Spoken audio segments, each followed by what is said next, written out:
When do you have the time change in Europe? Last night. Oh, that's why, because it changed in Europe. Okay. Yeah, I think it only changes here in a little bit. Okay. 4th of April in Australia. I looked it up. Yeah. 4th of April, yeah. That's why I didn't realize it. It already changed in Europe. Okay.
Pressure.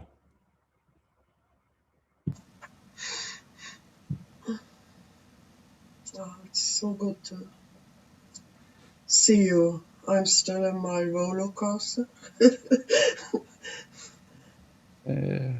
the unprocessed something, trauma,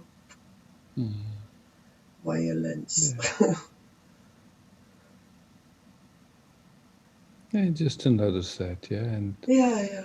if possible, to gently just be space and very gently just notice what's going on. Yeah.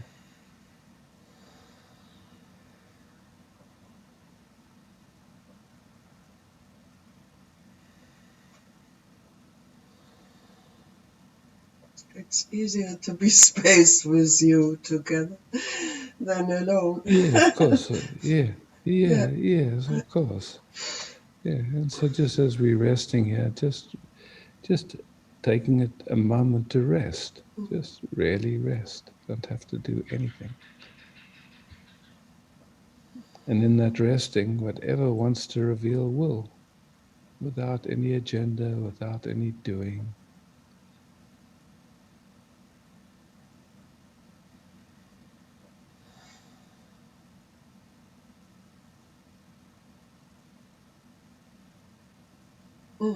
It's happening anyway, and if I rest, Yeah. it's easier to deal Absolutely. with. Yeah. Absolutely. Yeah. Absolutely. Yeah.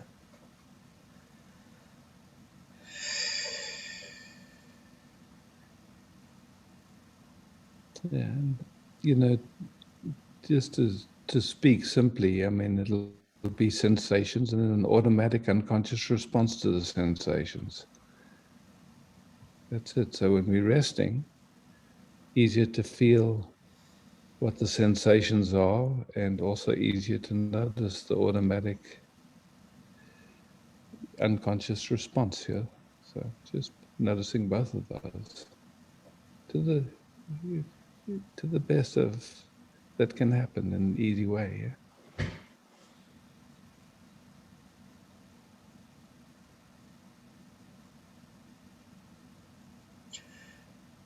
Interesting, there's still the thought, I'm doing this. I think of future and what can happen to me. That's why the sensations comes up. Yeah, I would say the sensations are actually what drive that. So they are there already. Yeah. Yeah. Yeah. you know, at least this is the way it seems to me. You check for yourself, mm, but to me, thinking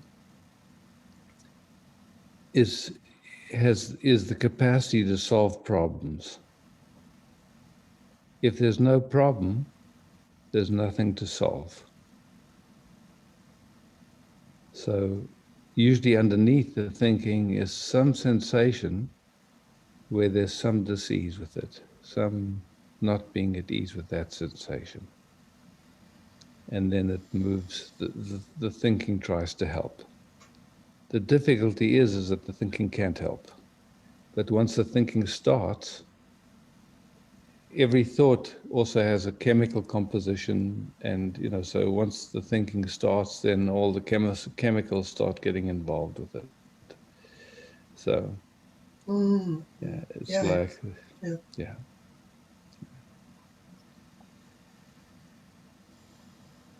So then it's clear who was first, the egg or the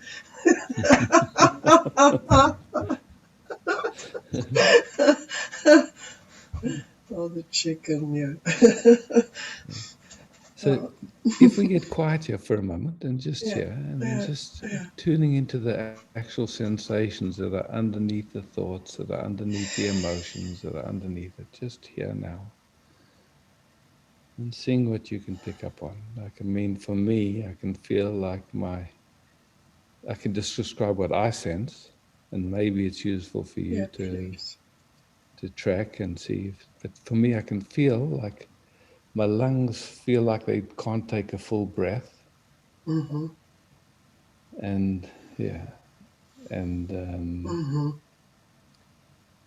Holding back. it's kind of a little bit thick here. So yeah, so it's like, and then yeah, that's the strongest. But there's lots of Yeah, but yeah, this I could can say be more it. subtler. It's clear. I was a Yeah, big smoker, Isaac. yeah, okay, I stopped half yeah, a year ago. okay, So yeah. okay. Yeah. So your Mm, body's cleansing then. mm, Yeah,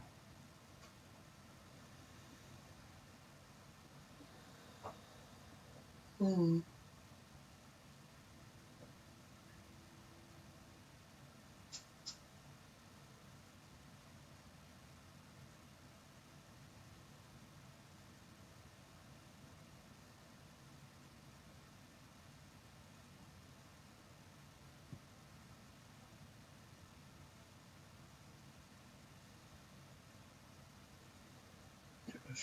Lot of tickling in the whole body. not beautiful, Every you know. cell dance, Yeah, dance. yeah, yeah. Mm, And then just like, I mean, tuning into that Reiki frequency and just letting that Reiki frequency caress every cell and every, just, mm, mm, yeah, mm. yeah.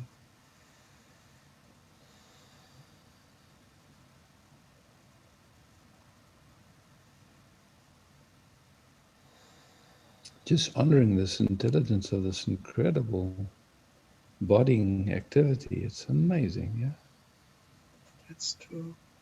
yeah.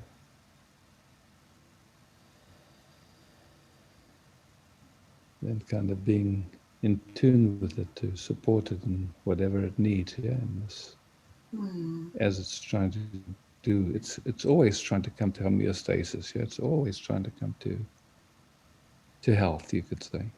yeah, That's its design, yeah, that's the how to say. yeah, What the body does all the time. I read yes, always yeah, trying to yeah. heal, to be whole. Yes, Yeah, exactly, yeah. exactly, yeah, yeah. But what, it's just like learning to be in tune with it. So it's just like, okay,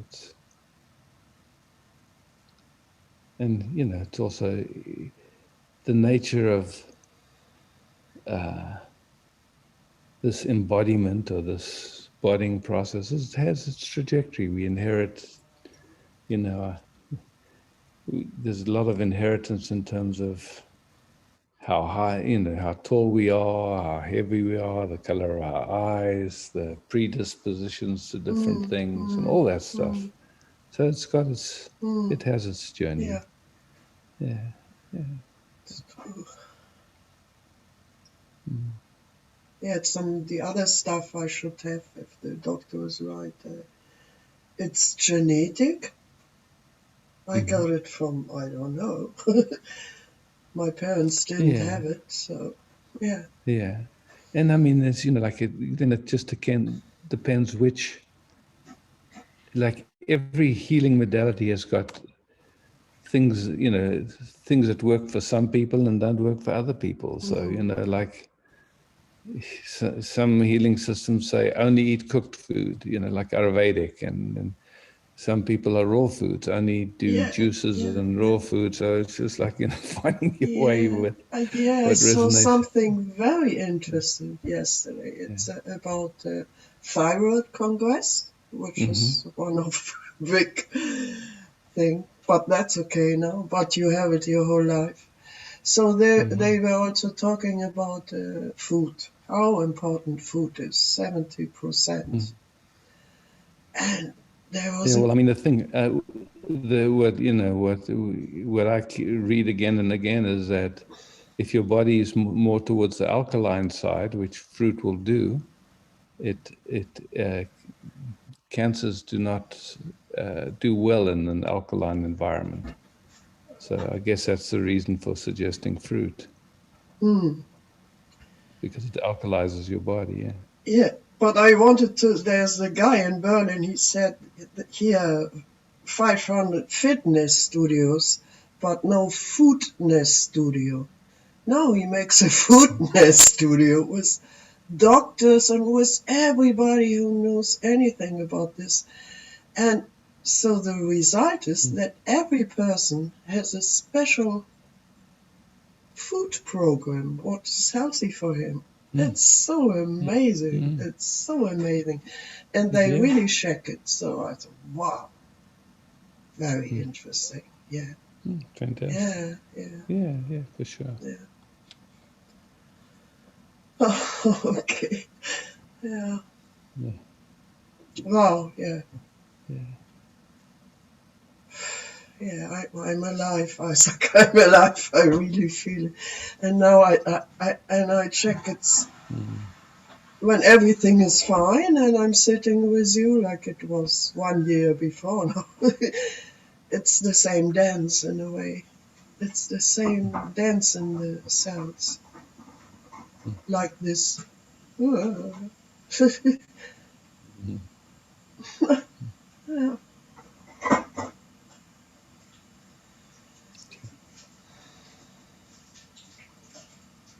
And it's so beautiful that you are there now at the whole Sangha to go with me. This, Mm.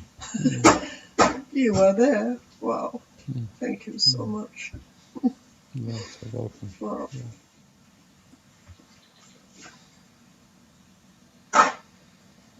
Hmm. cool.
My mind is a little bit busy with this next time change. I'll come to you in a second, Barbara. So we've been starting at what time in Europe time? 10 o'clock in the morning, right there, right? Or 9 o'clock, eh? So 9 o'clock will be, if it's 8 hours different, that'll be 5 o'clock. So I need to change it then for after the 4th, I guess, to starting for 10 o'clock your time, so that at least it starts here. That's on your website also. It is already? Yes. Brigitte is. Okay. Yeah. Yes, Eva has very thoroughly thought it out and wrote it down Okay. on the Facebook. I'll have to keep up to date with what I've. Yeah. with Eva. Okay, cool. I fully trust her in that. If you'd ask me, I also go like, oh, okay. But next week, Yeah. 10 o'clock for Europe. That's the thing I know. Okay, great. That's what I'm going to do. Okay, cool. Okay, cool. Okay. Good. Yeah, then that'll be 6 o'clock for me. That's good. That I can handle. Okay. Good. That's sorted. Now I can relax.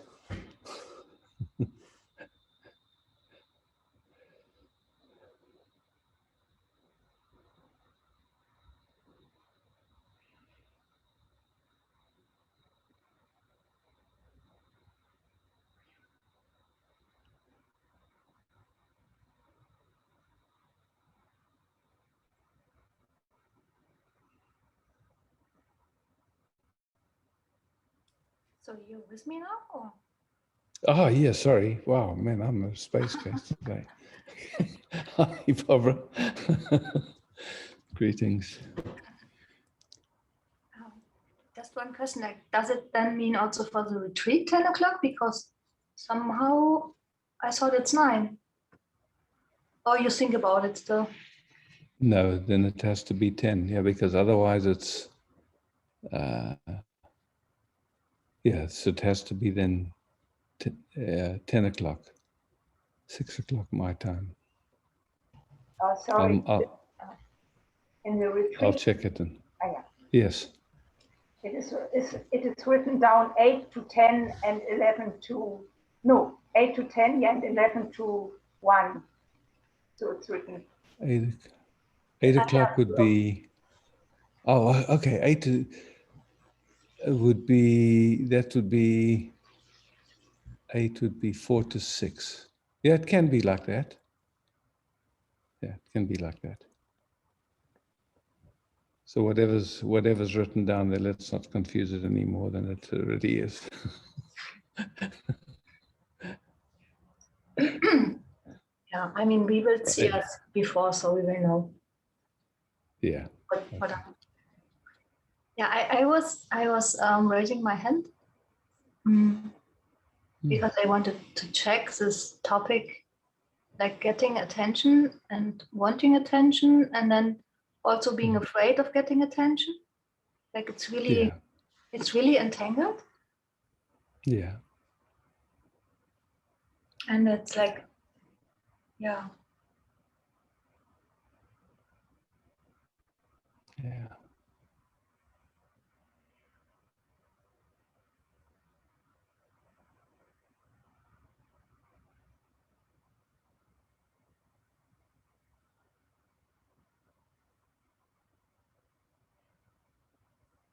So just, like with our own attention,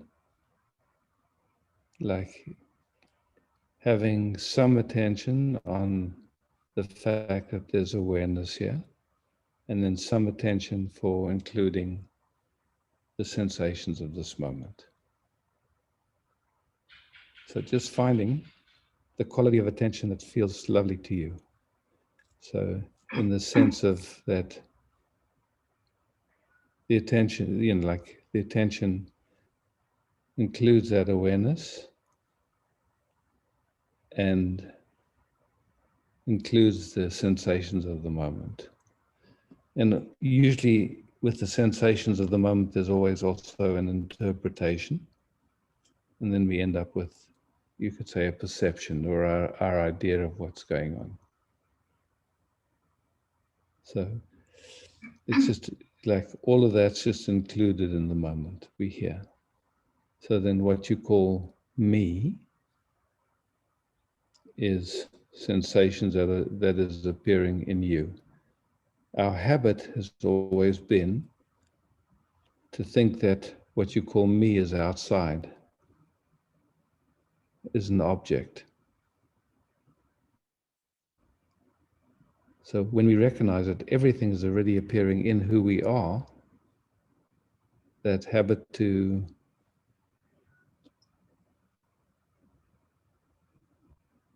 know from the outside in can change. Yeah? So we start to know, you start to know me from within yourself, within your own awareness. Yeah. And that's a much sweeter way of meeting life, meeting the moment. But it's something that we haven't been invited to in our school years, in our family systems, in our culture. No one ever taught us, or nobody ever showed us, yeah? So like you can say, from the usual habit of attention, there's a deep sense of separation. We feel separate to everybody and everything. And then of course, there's a yearning to feel connected. But it looks like we get connection from outside. So that starts that struggle, like you just spoke of so well, of wanting to try and get connection, or rather than noticing the connection that's always here. When you sense what you call me inside of you, there's no question of separation. Yeah, the strange thing is, like, it looks like it's a setting, no? Like, because like when I'm just here and watching you being with the others, then I'm like, it's happening in me for sure. For sure. At the moment, like I'm putting myself some kind of out, like maybe it's an idea, but somehow it is also true, no? Because I mean, now I'm talking and maybe some people look at me and not at you, I don't know. But yeah, this is like, there is really fear.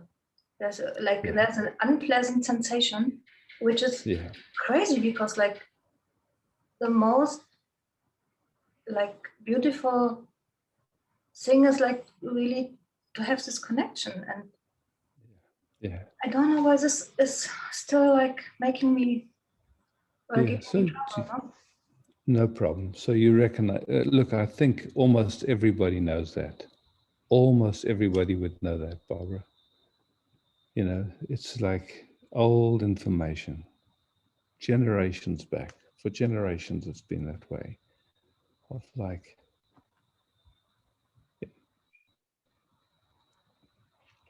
knowing from outside in. But here now,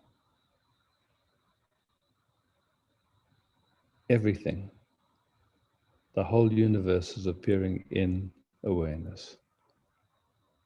Not as a theory. If we just look, we can see. We receive this moment through the senses.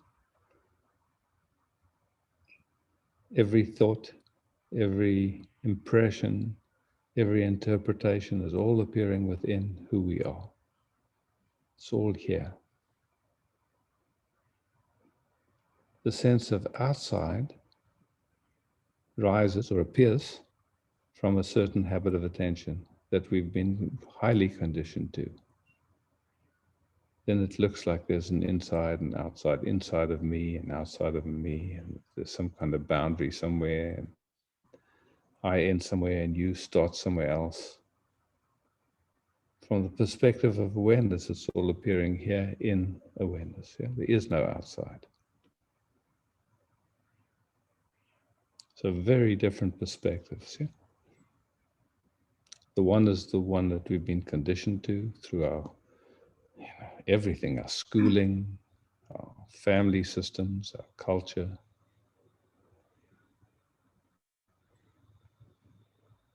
A very, very unpleasant way to be looked at. And it's a habit. It's just a funny habit that's never been explored or seen what it is. And so, yeah.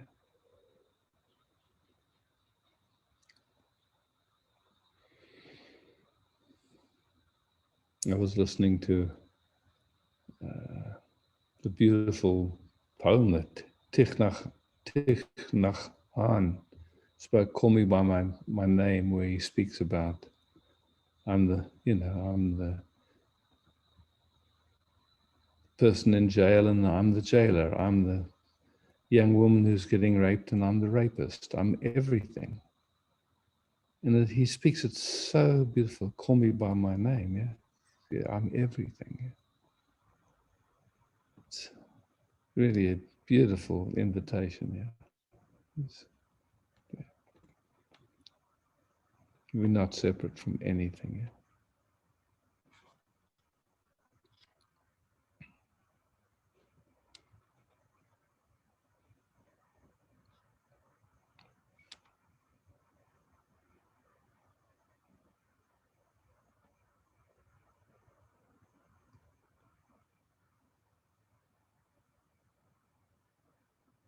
Yeah, when we meet like this, how is it for you, Barbara?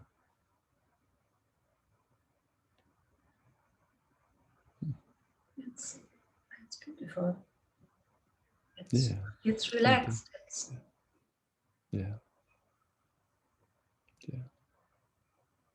I mean, the body is still doing a little fear dance with his heartbeat. So not a big problem. It's a little bit, oh, I don't want this, but yeah.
thank you, Marissa. Thank you, Barbara. Yeah. Okay.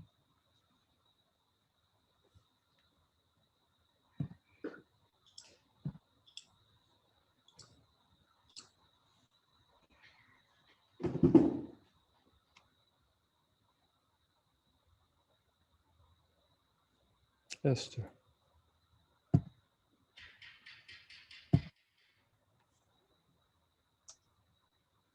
Hey, Isaac. Hi. just would love to rest a moment with you. And trying to stay connected. And not go in the habit of do it on my own.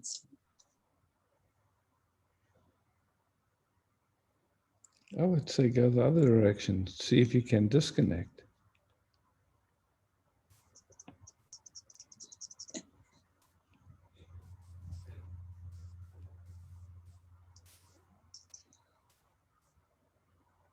Yeah, that's the same coin.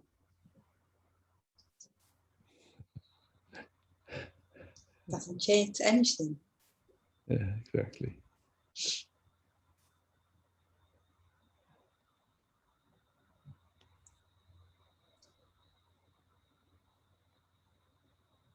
Like any sense of disconnection is always a mirage. It's always just an appearance. Yeah?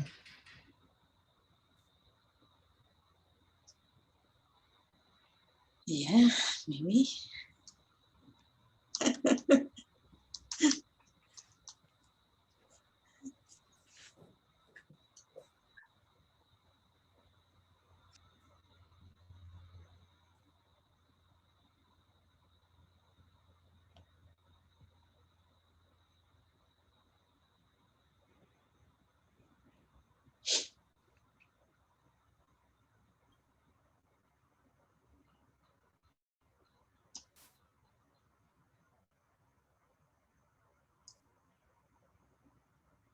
Well, I feel some energy moving, and the habit is so being busy that it has to be in a special way.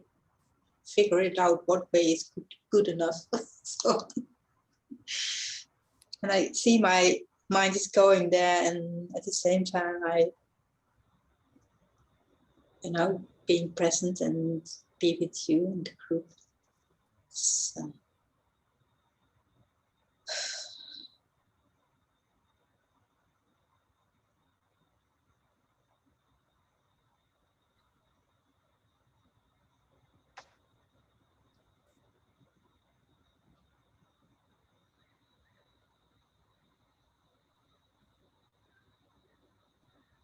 feels like there's not so much distance between the sensations and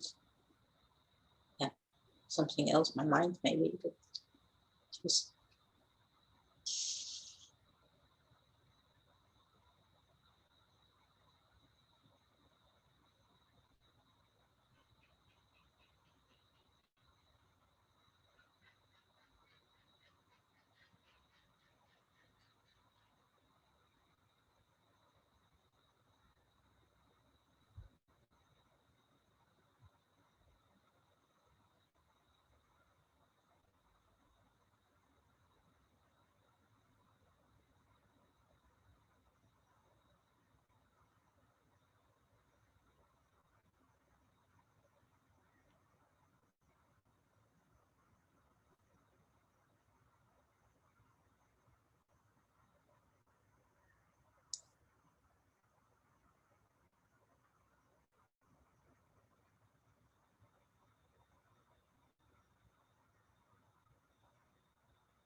How would you describe? Simply, as just simple. Don't let your mind fool you. Just simply, just here.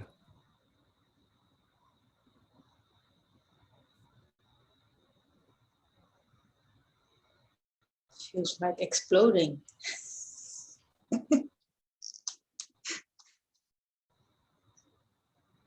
Ah, okay.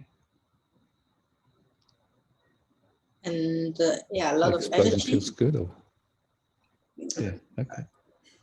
Yeah, the ideas around it becomes smaller. Okay, great.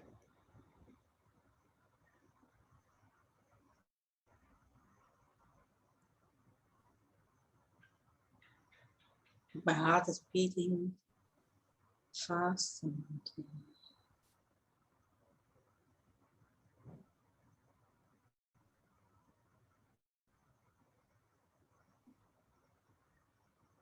And yeah, this. For me, the words I would use is it feels vulnerable. It feels honest. Ah, okay. Yeah. Thank you for the feedback. Yeah. Not much defense. No, it feels vulnerable. Huh. To me, anyway. It's just gentle. Yeah.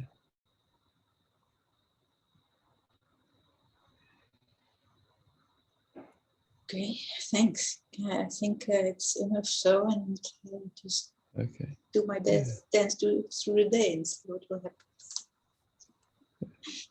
Thanks, Esther. Yeah.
Teresa. Hello, Isaac. Hi, Teresa. Hi. I would love.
I would like to say something, Isaac.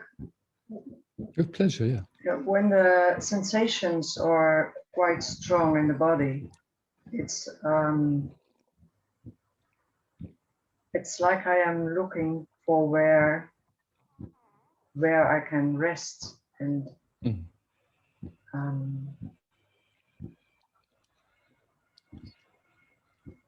So let's just reframe that slightly. There's something that's already resting. So rather than looking where I can rest, see if you can recognize that which is already resting. Does that make a difference at all? Just so we hear.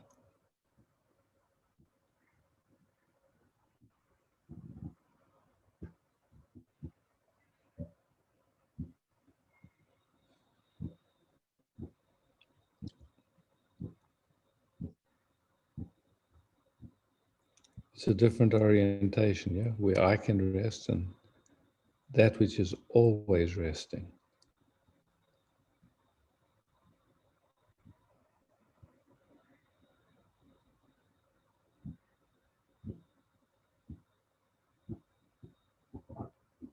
Yeah, now I see it's coming with glimpses.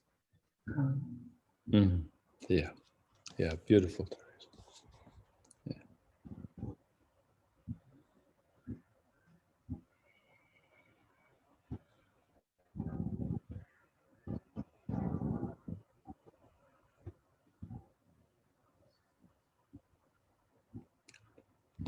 And the movements and the activation. The moon just came here. It's just full moon tonight. The movements and the activation are all appearing in that space, in that awareness. So just those movements and stuff, there's nothing you can do about them. They're just coming by themselves. But they're appearing in, It's a bit more difficult to when the sensations are intense.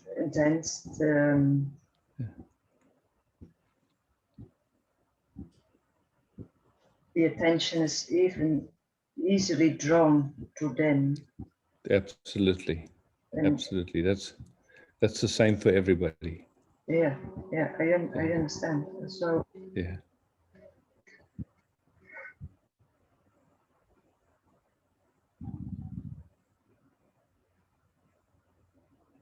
And if you look, the reason why we give attention to those sensations is with the hope that if we give attention to it, it'll quieten down and we can just be quiet.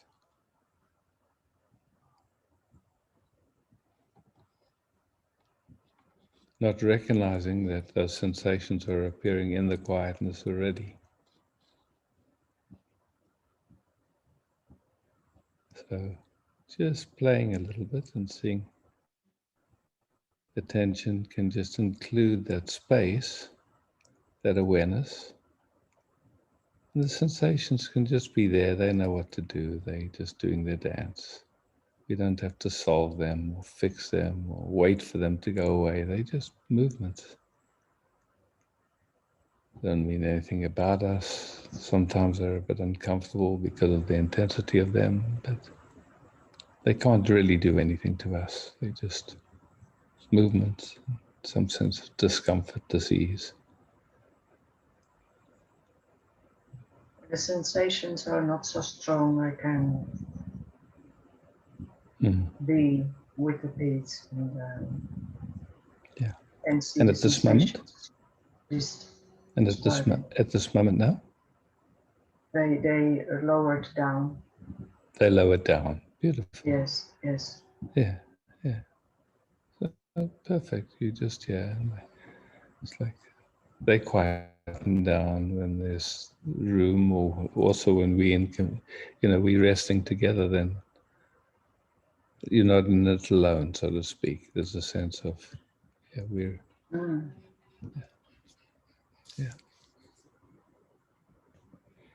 because a lot of the trauma information, the old information, traumatic experience, we feel very alone in.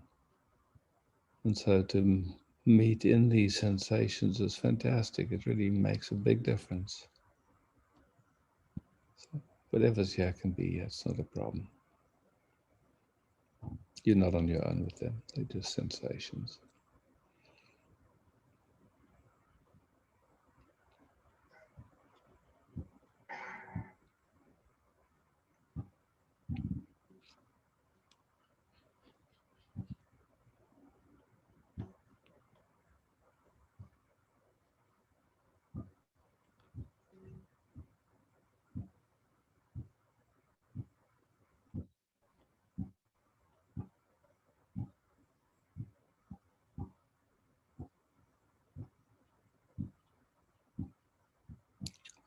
One thing we know for sure, all sensations come and go. Nothing stays the same.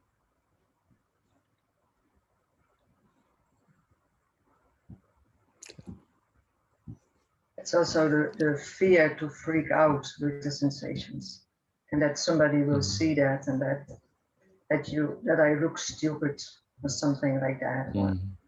Yeah. So those are just sensations with thoughts on top. That's all.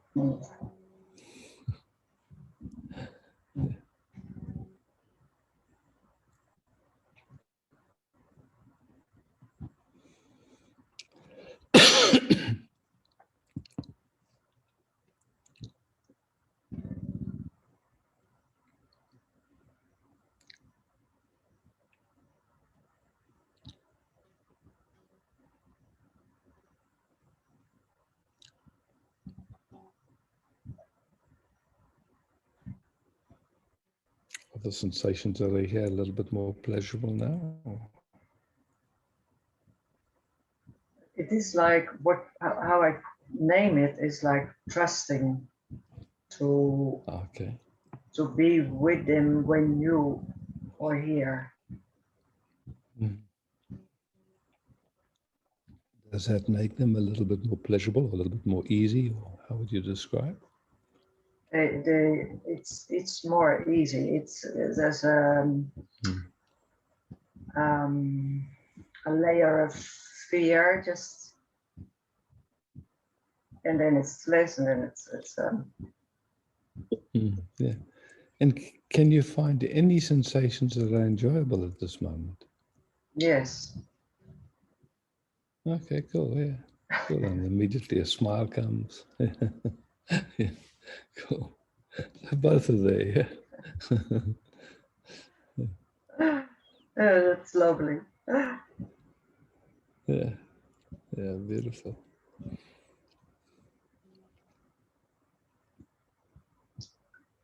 It's almost like the habit that these enjoyable sensations should to be pushed out in a way. Yeah, we come back for them later. Yeah, after we've dealt with what's troubling us. Yeah, yeah. Funny.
I love, Isaac, that that you said this, because it's like that I am allowed to feel like this. Mm. Sure.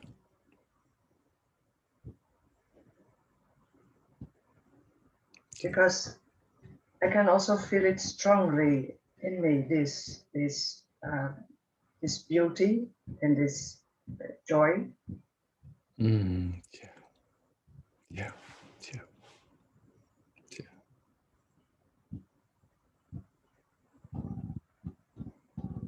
The sweetness of just being here without boundaries, just enjoying.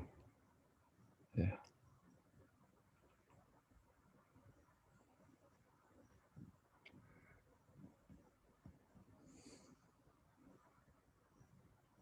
Naked, Yeah. vulnerable, everything can be here. It's beautiful, yeah.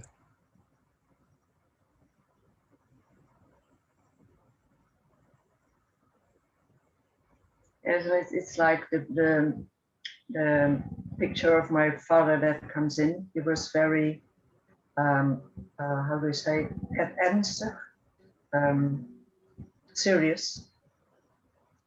Oh, okay, yeah. So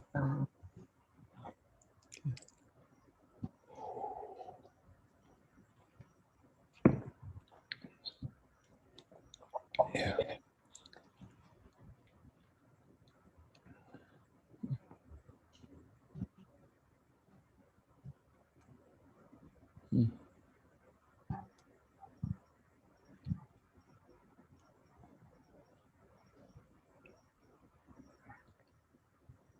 Mm. thank you, Isaac. Thanks, Teresa. Thank you. Yeah, beautiful. Thank you.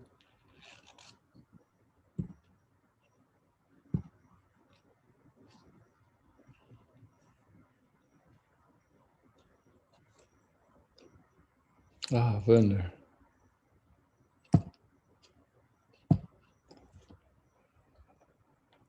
Hi. Hi.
How would you describe Werner? It's hard to describe. Hard to describe, yeah.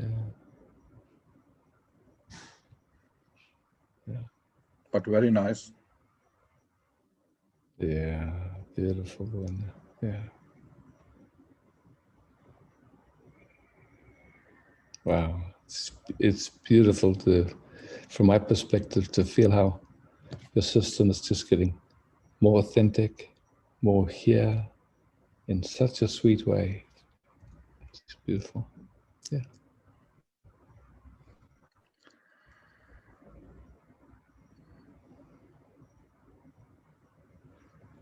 Thank you. Thank you.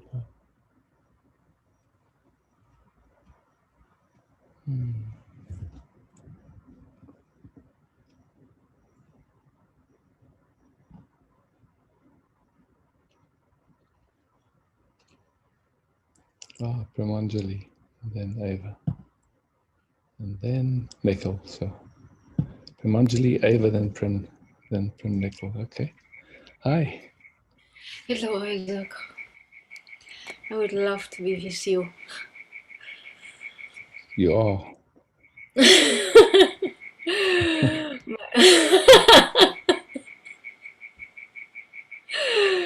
My system these days seems to be a lot of triggered, and the full moon seems to really intensify it. Oh, okay. Yeah. Which is quite usually also with epilepsy. It's quite like on high electricity. Okay. Yeah. Too much overexcitement. Well, just let's.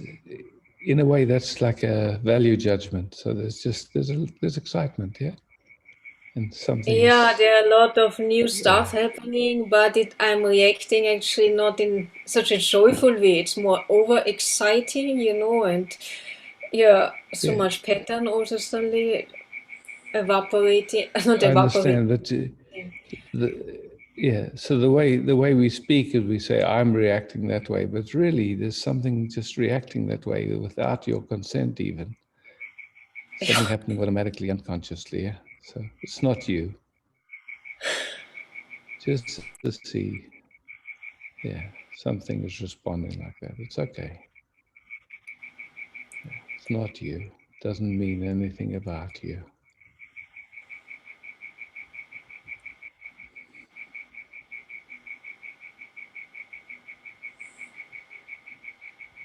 So, no need to change anything, fix anything, understand anything. We just, yeah. Who you are, you already are. That awareness is here. The movement and the activation is just here. And just letting it all be. Don't need to do anything.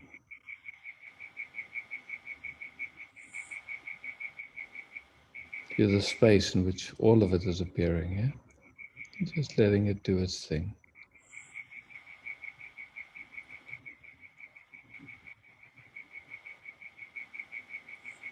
Gently, without pushing, without doing anything, just here.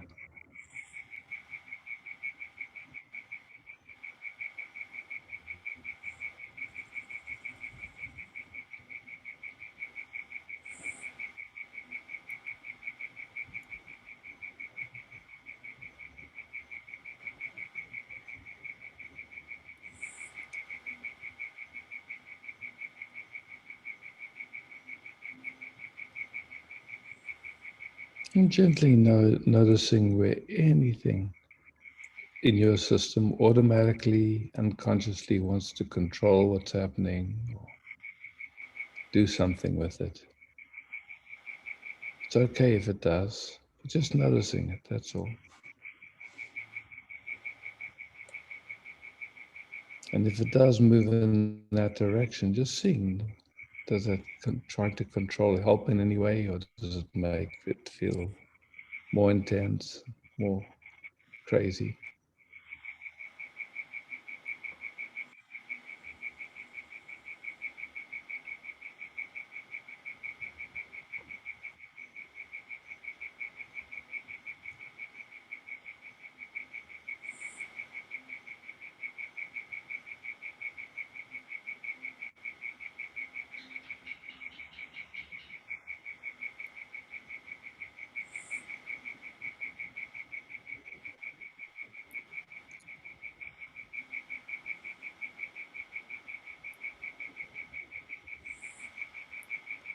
Just feeling your feet on the floor and your bum on the chair, just simple things like that, yeah.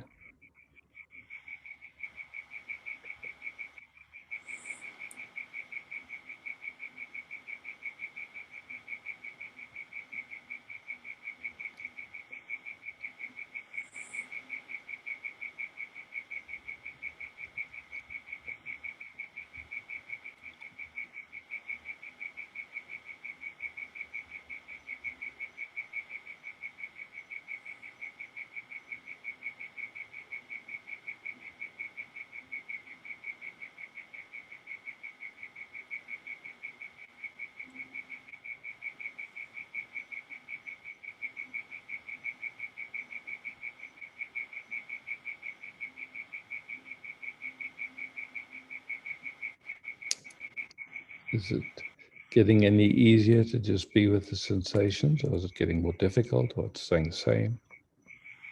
It's definitely much easier. And they lose the intensity. And when you said first, if there are any places where they get more intense, I feel it very much in the thought. There seems to be a pattern not to let them so, and which makes them more a grip on, also like bottle them up somehow. Yeah. And just honoring that. Somehow that's how your system has learned to survive. And at some point that helped you to survive. So just being gentle and honoring it.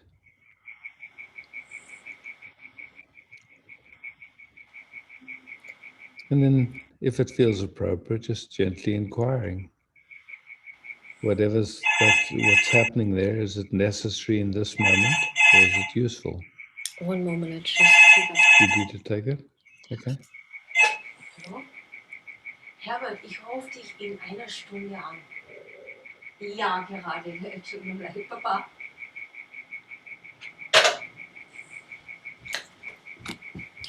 Sorry for this, I usually plug it off. No problem. Yeah.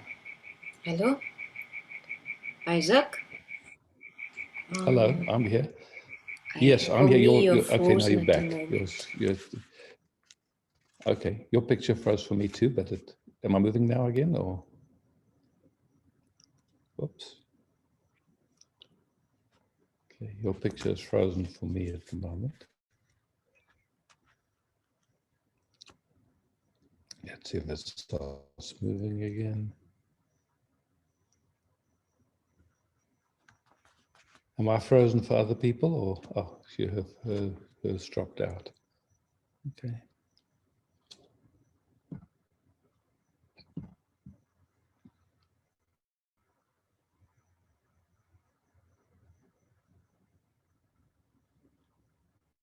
See if she appears. Otherwise, we move.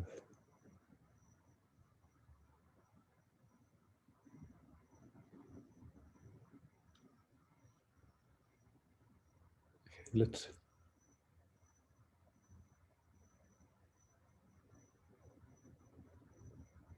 Is now good then, Ava? We'll start with you, and then if she shows up, okay, after you, I can check in with her again.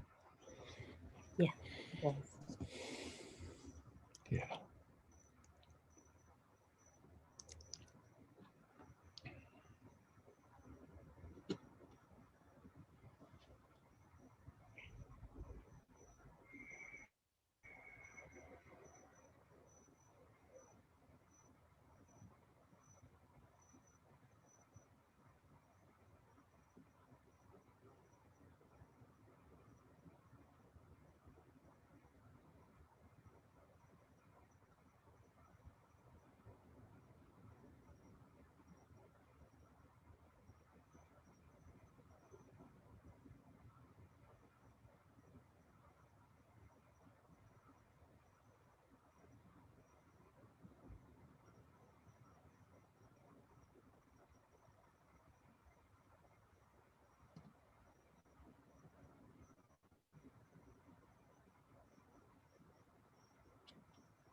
I think you called on me next, right?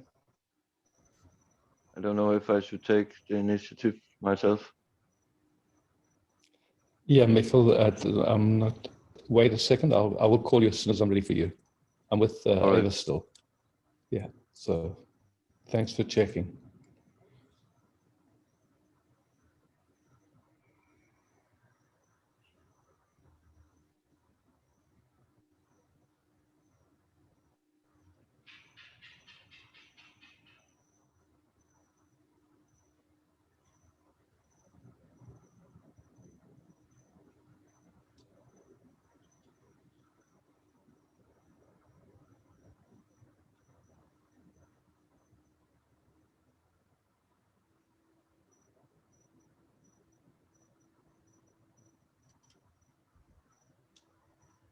Anything that needs to be spoken, Ava?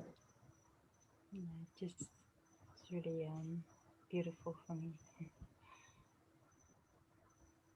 Yeah, love and more love. Yeah. Thank you. Thank you. Yeah. Okay, Mikkel.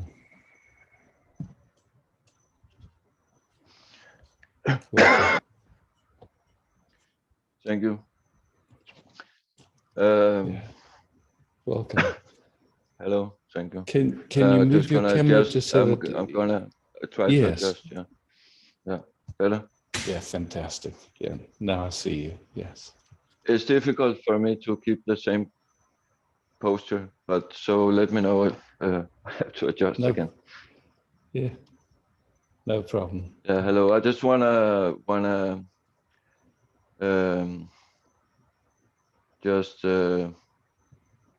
remind you of our history. We met in Copenhagen in '95, first time, and I did some retreat and a lot of satsangs in Byron around 2000, 2001. Just to cool. remind you that you. we actually do have a relation if it ever happened. That was a joke. Yeah. I get it. Thanks. So mostly now when I'm in satsang, I just feel like connecting, and but I'm actually a bit in both connection mode and possibly also question mode today. Except that I suddenly felt pretty tired. It's quite early here. I'm in Denmark. So first of all, nice to see you and connect again directly. Yes, it's good to see you. Yeah. So as I said, I was a bit in question mode, and I suddenly felt very tired. So we'll see if I can formulate my questions. You're very welcome to take me in a different direction if you feel so. Thank you. So and I might have more than one question, but none of them are really important. So you can always stop me if it gets too intellectual or whatever, right? So the first question is like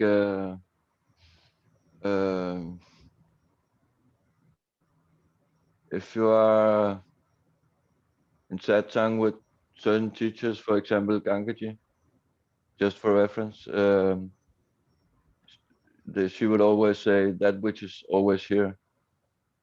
Now I wasn't here from the beginning because you were a bit late, so I dropped out, probably because of this summertime thing, which wasn't really clear if it was from this week or next week. Yeah.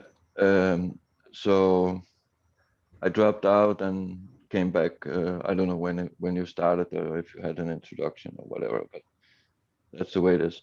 So my question is, would you say that if we call it that which is always here, that it has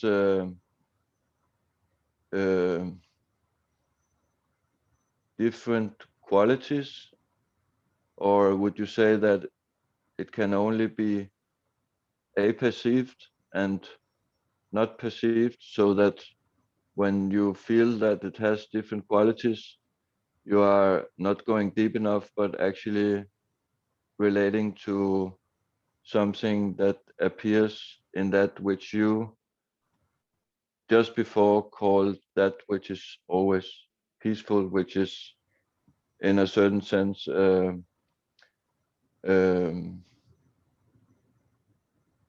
a more pragmatic definition than that which is always here, in a way, I feel. Yeah, so, if we use an example like right now, you're looking at a computer screen or a phone or something, yeah? So that screen is there, but usually when we're looking at the pictures on the screen, we don't see the screen so well. We see the pictures, yeah? Mm-hmm. So this, like we have space, you could say, and then in that space, different things appear, like we can build a house and then we have inside space and outside space. But when the house falls down again, space is just space. It So you doesn't mind don't, that the house is there. It doesn't mind that it doesn't matter that the house is there. So like this awareness that's here, in it, all experience appears.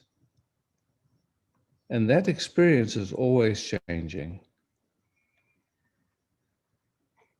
And that experience, like when you're looking at the screen, without the screen, there is no experience, no pictures, yeah?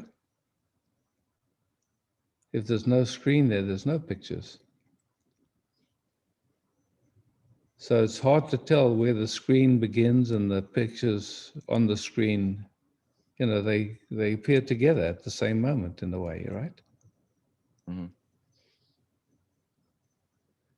So here we are, this moment, when we in waking consciousness, the senses are picking up information. In deep sleep, there's nothing. But in waking state, there's sensations, yeah? The senses are picking up information. And that So information, yeah.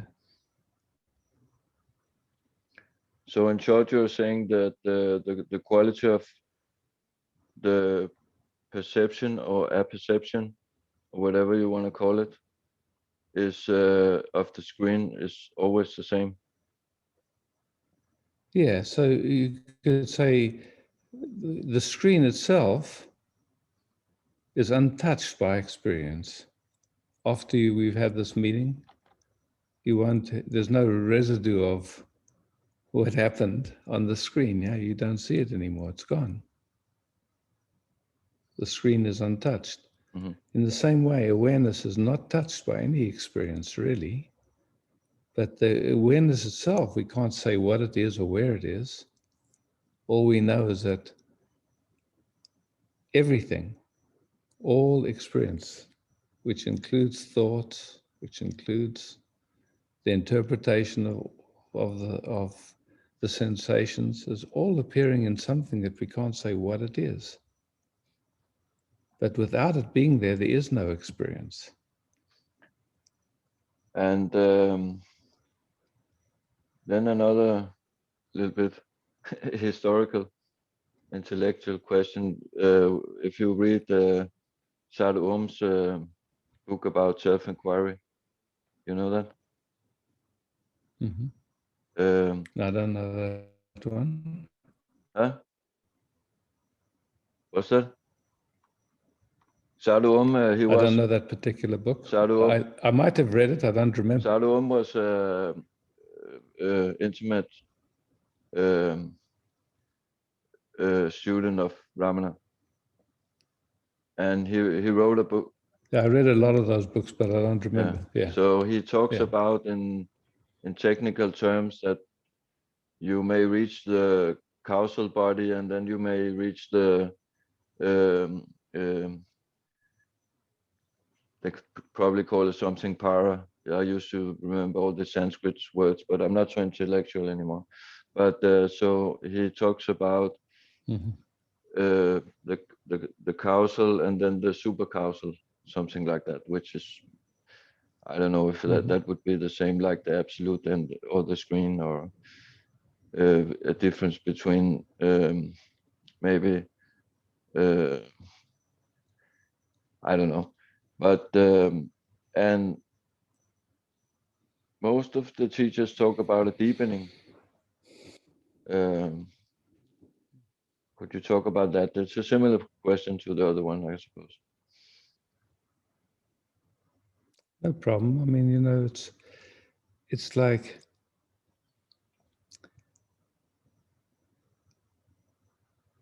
there's awareness. We can't really say what it is. And then there's the way that this, you could say, our nervous system responds to the information of the moment. So usually that's conditioned and it's automatic and unconscious. And that, you know, so like we hear and there's the sensations of this moment. And usually those are, the sensations are interpreted through our conditioning and through our trauma. And then we end up with a perception, which usually there's a belief that that's reality. But it's an interpretation. It's always an interpretation, yeah? Other than that, it's just when we hear and there's no interpretation at all. It's, you know, we can see, we don't know what's going on actually. It's just an ocean of information, yeah? But it's so quick that it gets interpreted and then we think we know what's happening. But if you look at this moment, do you really know what's going on? Do you even know what's going on with your own body?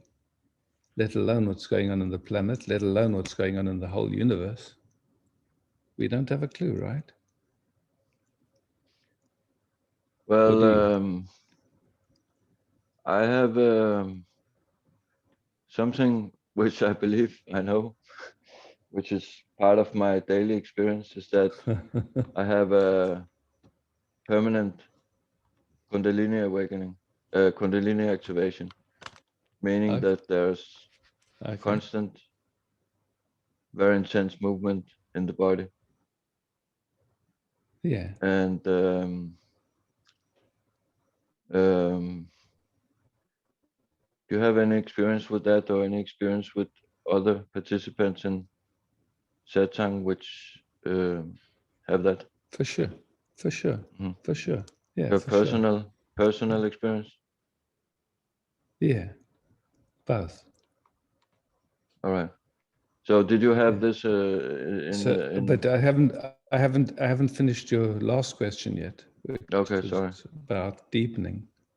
All right. No problem, yeah. So once there's that recognition that our nature is that space,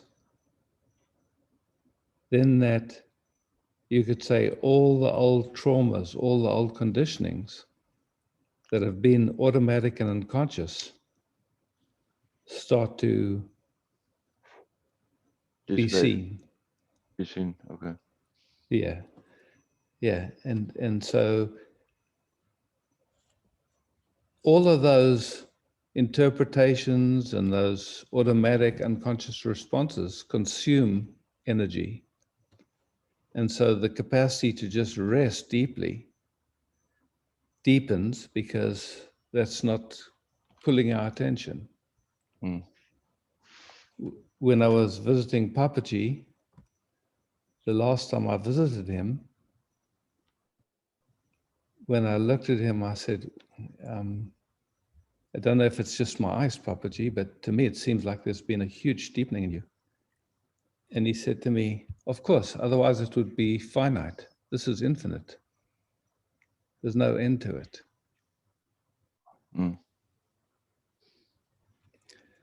So that, what I was describing, that capacity to just rest as that all-pervasive intelligence deepens for sure. When the automatic habits and all the automatic unconscious trauma-based compensations start to integrate and fall away. So the advice is to focus on the space. Well, if you look at what Ramana's invitation is, it's very simple. Whatever arises, if you ask the question, who's aware of it? The answer has to be I am. There can be no other answer. Mm-hmm. And then the question, who am I, is not an intellectual question. It's turning the attention towards awareness. That's all that question is designed for. So it's like, for most expressions of life that we call people, their habit of attention is to be focused on the content of awareness with the interpretation of what that all means. That's the habit, you could say, of most expressions of life that we call human. In a few, rare few, the attention starts to include the awareness.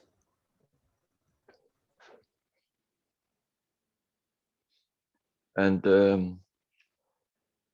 when you have, let's say, some... And not bins, and the, you could say, the resistances. Yeah. Huh? I think you fell out for a moment, I'm not sure. Sorry, you just froze for a second.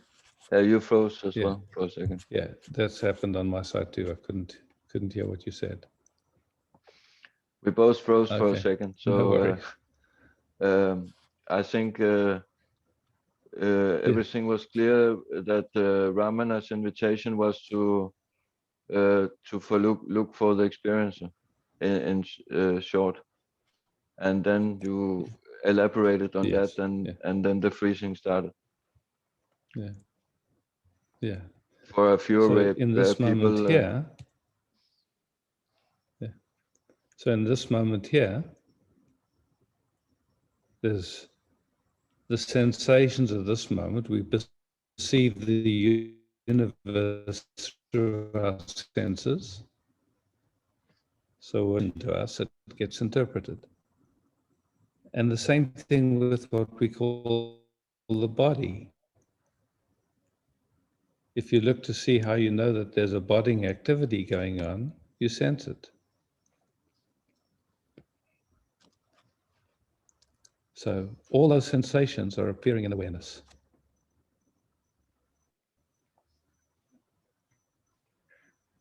So, and if we look deeply, we don't, I mean, there's a habit to interpret it, but we don't really know what's going on.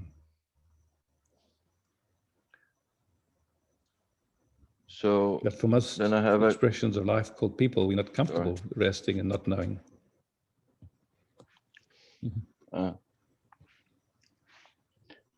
Yeah, I actually feel that I'm comfortable resting and not knowing, even though I'm asking today, taking the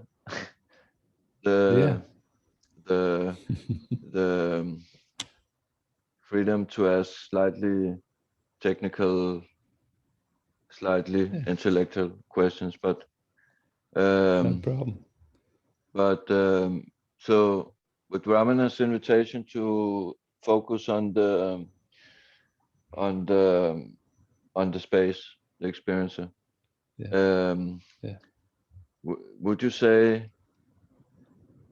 that should be the main, or even only focus, or would you say that if you're having a, let's say, some disturbing emotion, that it can be a good technique to invite that in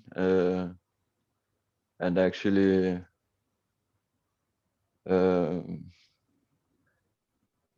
allow that to expand, ask it to, or something like that? So yeah, it's a great question, actually. In my view, unless there's an inclusion of the awareness, if there's a disturbing sensation, the tendency would be the automatic unconscious movement would be to want to change it, fix it, get rid of it, get it, in some ways be with it in a way that gives it more energy. It's only when there's, I would say, at least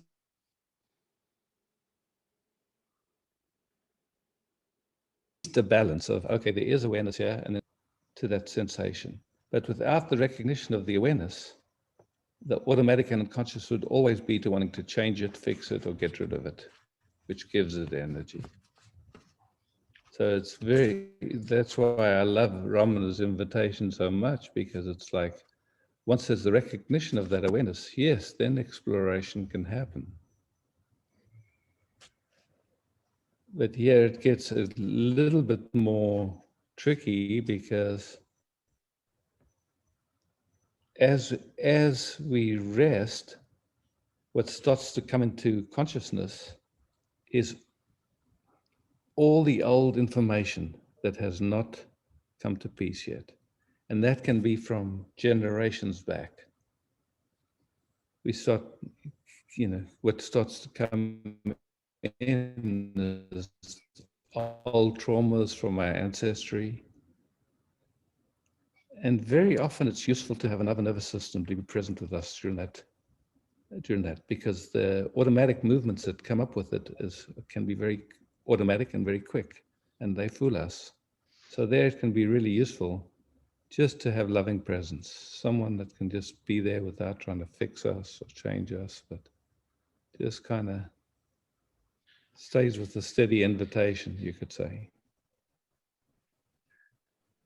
Yeah, that seems to be more, that's, even though Zoom is working very, very well, that seems to be more difficult in these times than it was like even 10 years ago. But yeah, and yet there are Zoom meetings, and there are lots of things going on where we can meet and explore together. So yeah, so it's just like, to me, when we rest together and we just quiet, and there's how could I say, everything that doesn't usually get seen starts to show up. And so, at that point, there's a possibility of just very gently being present to it without any agenda. So in the tantric tradition, I mean, when I say tantric tradition, I mean Shaivism, which I'm not an expert in. But for example, I know that there's one technique that says when you're angry, be completely angry and realize. So that's what I mean. If it's useful to actually try to go completely into the emotion while trying to retain. I understand see, for me, that's a misunderstanding, actually. To me, the emotions, the word emotion literally means with energy movement. and motion. You're frozen on my With screen. I movement, don't know yeah. if you can hear me. Can you hear me? Oh, I heard that. I said you said with movement. I said it's a energy and movement. motion. Yeah. So it's a movement away from sensation. The moment is sensational. The emotion is an interpretation. So for me, what's more useful, I mean, it's not useful to suppress any emotion, but it is useful to recognize, okay, anger comes up, for example, usually underneath that, there's a sensation where there's a trying to get away from it. And so,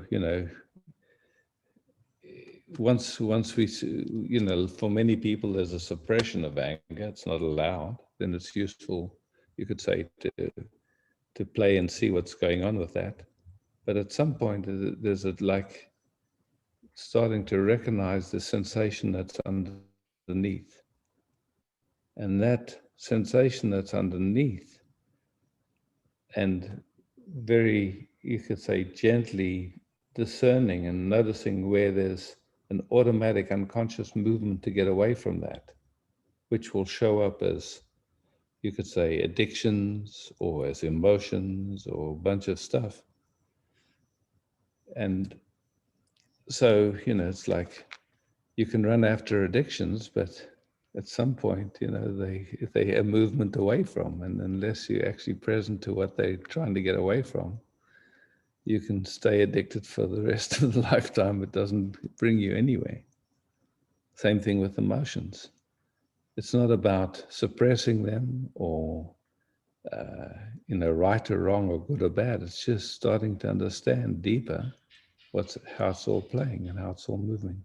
I just want to let everyone know, look, I started a bit late because of the confusion with the times. So we're going to go a little bit later than 8 o'clock. I think I started about 20 past, so we can finish at 20 past. So I hear that as an advice to stay in the space, and but also be aware of tendencies of reaction to so-called or perceived, mentally perceived emotional disturbances or something like that. So is that a kind of double awareness? See, I wouldn't call it advice.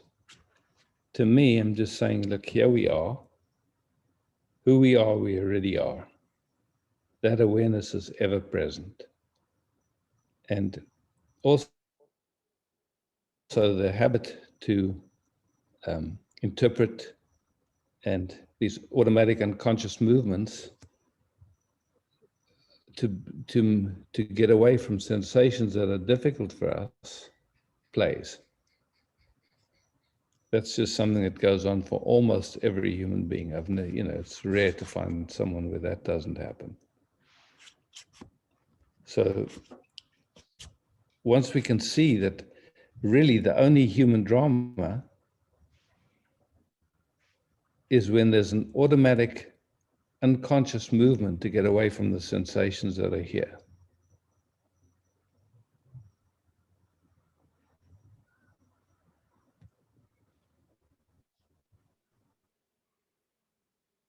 And that'll show up as things like hope. One day it'll be different, or hopelessness. Oh shit, I'm still struggling after all these years. It'll show up in a lot of different ways, but ultimately it's the same thing. It's just like, here we are. This is it. This is as God as it gets. And there's just these automatic unconscious movements. And when it's automatic and unconscious, literally nobody's doing them. They're just happening. And when it's automatic and unconscious, there's zero choice. So it's only when it starts to become conscious that, you could say the inquiry can notice, oh, wow, there's awareness here always, but there's these movements that just, pull our attention somewhere else. And in that movement, that sense of I arises, that sense of me arises, you could say, all of that happens. But even when that arises, the awareness is still present. It's always here.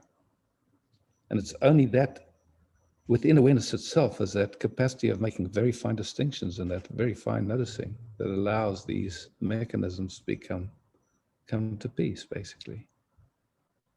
So it's not about trying to bring them to peace. It's just a natural process that happens once there's that recognition of our true nature. Then this, all these things start to reveal. So about the Kundalini, did you have a Kundalini activation in relation to your awakening?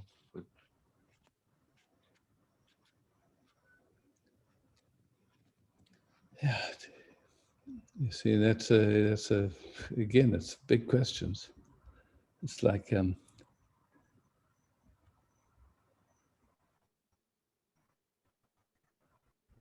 what people call Kundalini is really a release of energy, or like strong energy flow, you could say like that.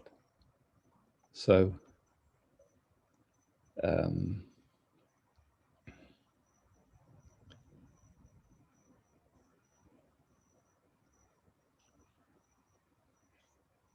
which I would say is part of the natural process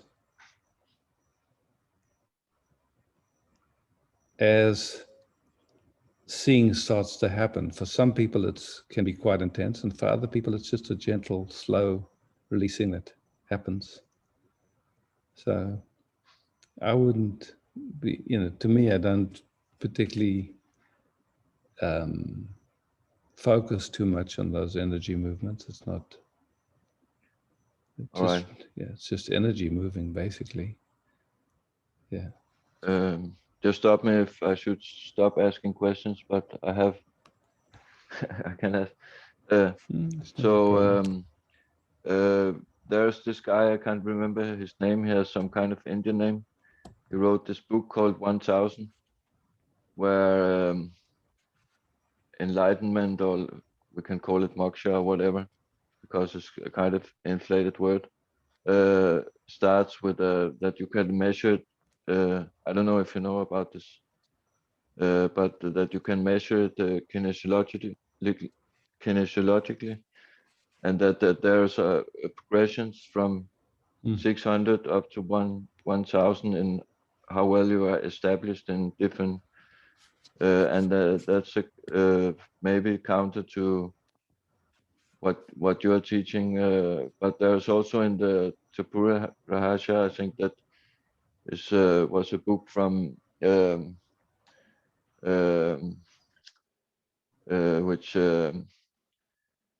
which was translated and published by the Ramana Maharshi. Ramana Ashwan. I have a question. How would you measure awareness?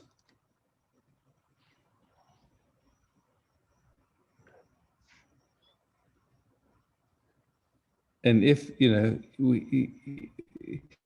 whatever that measurement is, all it could be measuring is where there's automatic unconscious movements. I suppose that's the thing, that the measurement would be which types of distractions you are prone to follow. So you're not measuring awareness, but you are measuring how well you're established in not following certain things, and there are particular patterns which seems to be similar. But in that and then going further with that, so those patterns, who is it that would be following them or not following them?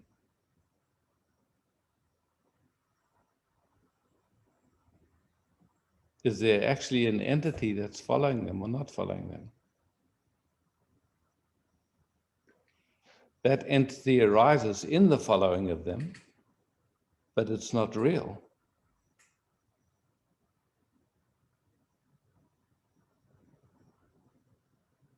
You know, once I was interviewed by a magazine and they asked me, when did you wake up?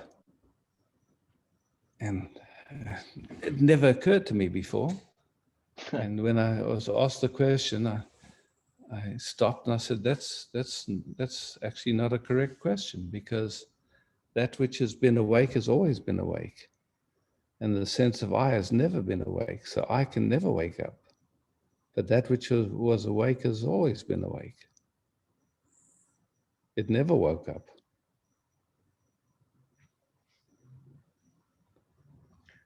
But then it might relate to the deepening and the recognition, and might be a deepening of the recognition. Yeah. I Yeah. don't So know. what is it? That's beautiful. So what is it that deepens?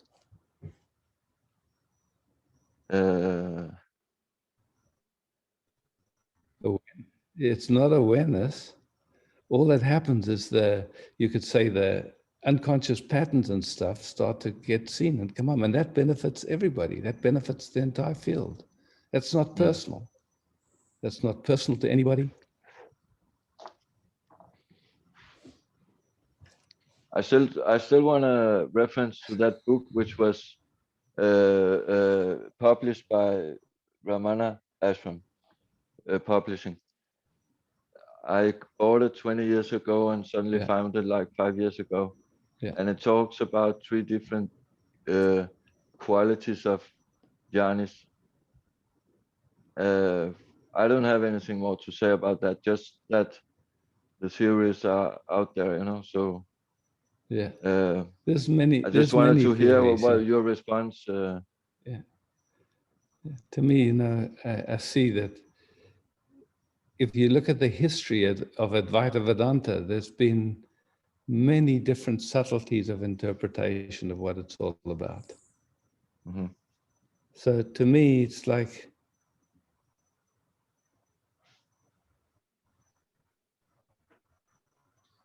I love to just stay with what I know. I know that there's awareness. I know that the sense of I disappears every night when deep sleep happens. And I know that that sense of I is an activity. If that activity stops through meditation or through psychedelics or somehow spontaneously, there's no sense of I, there's only presence. So it's very clear to me that that sense of I is an activity. It's not actually an entity. It's not someone. It's an appearance. It's just an appearance. So it's not really a problem. It's just it's like, in a way, it's how consciousness functions that gives it a reference point. So when that activity arises, it's where am I, what's going on, and all that kind of thing. And it just gives a reference point. Without it, there's just infinite space, you know. So that it's functional. It helps functioning in a certain way. But like if someone like Ramana was sitting under a tree for 7 years, it wasn't very necessary. So it kind of dropped away. I have urgently to go quick to the bathroom now. I would like to round it off, but feel free to pick someone else if you want. But I'll be back in 1 minute. Do feel free. Anyway, I'll start with someone else. Yeah. Anyway, did anyone get any value out of those questions? Yeah. Cool. Yeah. Fun stuff. Yeah. Good. You know, while I'm thinking about it too, I just wanted to talk about the time again, because there was a confusion this week. So whatever time, the time right now for me, it'll start, the next session will start exactly 2 hours earlier than this. But after that, it'll be 1 hour later. Ava, is that correct? Because on the 4th, we have a change of time again. Yeah, so on the Tuesday, it'll be the same time as it was today. And then after Tuesday, the next Sunday will be 1 hour later for you guys. Yeah. For the Europeans. Is Sunday that the clear? 4th. Did I? Yeah. So Sunday the 4th would be at 10 a.m. Sunday? Yeah. Yeah. And which Yes. time would it be? Byron Bay time? Byron Bay time, it's going to be next At week. 6 then? It'll start at 6, and then from then on it'll be 6 again. Yeah, it's going to be 6 o'clock in Byron time. 6. And on Tuesday it will be 5. Next coming Tuesday. No, which 6 again. 6 again. It's just there's been an hour change in Europe, so it moved here from 7 till 6, and I missed that. That's why I was late today. But when the change happens in Byron, then it'll, Yeah. it's for me. It's not. I don't want to start before 6, so it'll stay at 6 then. Thank you, and thank you, Isaac, for the retreat. Somebody brought that up. Byron time, it'll be 4 till 6 and 7 till 9, and for Europe that'll be 8 a.m. shoot. 8 a.m. It will be from 8 a.m. till 10 a.m. Yeah. Till 10. Yes. Yeah. And then 11 till 1. Yeah. Okay. I think So that's the time. In the US, I got on 1 hour ago, like I normally did, which is 1 a.m. our time. Yeah. And so I'm really confused because there's the European time, there's your time, and then this time. So I don't know what, Okay. Okay. what time to get on the line on Tuesday or next week. Yeah. So we started today 1 hour earlier than last week. Your Byron So, time earlier. Yes. One earlier. Also for your time, it would be 1 hour earlier. Yeah. So probably at I midnight. came on late. I came on late. Okay. Yeah. And Tuesday. Laura, can you just mute Mikkel, please? His mic is. Thanks. Yeah. So Marina, in the chat, I will make a little. I will send a link that has a time zone converter. I have one of those, but I didn't look tonight because I didn't know that Isaac's time changed. I knew your time changed, but I didn't see how that would affect his time. So I thought he's on at the same time. Yeah. Which would no. So so from now on, it's going to change 1 hour for you. I don't know if where you are there's a time change, but that I'm going 1 week. hour early. Okay, cool. Now and you'll change again in 1 week? No, I'm going to stay the same time, but the Europeans will change. Okay, so how you started tonight is how you're going to be now for all this time. For a while. Yeah, for a while. So 1 hour earlier for me then. The easiest is to look your time, and then look the time on Google. How is it in Byron Bay now? And then you know. Yeah, I did, and it looked like it was right. It's always 12 hours or the next day, and I add 6 hours, and it works. But not tonight. Yeah. Okay. Good, thank you. So, yeah, it's always a bit of a brain tease to figure it out. So you're going off. Oh, it's so fun. Now. Yeah. So yeah, I'm going to go off soon. But tonight we went out to watch this. There's a new Fleetwood Mac movie. Oh. Mick Fleetwood invited a whole bunch of his friends, rock and roll stars, to play with him, and it was amazing to see all these guys in their 70s and 80s rocking on. It was really fun to watch that. Yeah. Anyway. Still doing it, Isaac. Yeah. Okay. So, sorry for any confusion tonight. Thank you for sharing.